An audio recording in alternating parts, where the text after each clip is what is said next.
আমাদের যশোরের মাটি সোনার থেকেও খাঁটি। সৌদি আরবের মরিয়াম খেজুর চাষ হচ্ছে কিন্তু আমাদের যশোরের কেশবপুরে। দর্শক, এই যে দেখতে পাচ্ছেন, এই হচ্ছে কিন্তু সেই মরিয়াম খেজুর।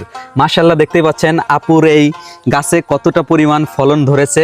আপু, এটাই কয় বছর ধরে লাগিয়েছেন আপনি? এই গাছটার বয়স প্রায় 6 বছর। আচ্ছা আচ্ছা, এই খেজুর কি এখন খাওয়ার উপযোগী হয়ে গিয়েছে? হ্যাঁ, অবশ্যই। আচ্ছা, তাহলে কি আমি একটা খেয়ে দেখবো? অবশ্যই, আপনি আচ্ছা, আমি একটা তাহলে ছিঁড়ি। এই যে দর্শক, আমি ছোট পিস ছিঁড়ি।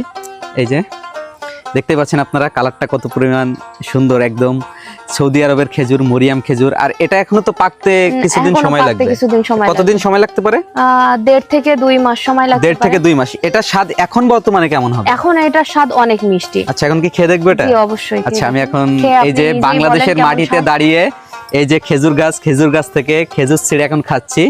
তো যেটা খাওয়ার ইচ্ছা ছিল সৌদিতে, যে সেটা কিন্তু এখন বাংলাদেশে দাঁড়িয়ে এই যে আপুর বাসা থেকেই খেতে পারতেছি। তো এখন খেয়ে দেখবো এটা স্বাদ কেমন। বিসমিল্লাহ।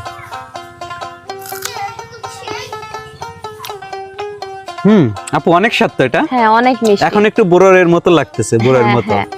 এটা 2 মাস পরে কি একদম যে বাজার থেকে আমরা যে খেজুর কিনে খাই তেমন হবে? আশা করা যাচ্ছে। আচ্ছা, এটার দাম কেমন হবে তখন এটার কেজি? দাম বাজারে যতদূর আমি জানি 1100 থেকে 1200 কেজি। আচ্ছা আচ্ছা। এখন যেহেতু আমাদের কাছে এটা প্রথম ফলন, দেখা যাক আমরা আপনারা বাজারে জাত করবেন? ইচ্ছা আছে, যেহেতু অনেক ফল হয়েছে, এত ফল তো নিজেরাও খেয়ে শেষ করা সম্ভব না। আচ্ছা আচ্ছা।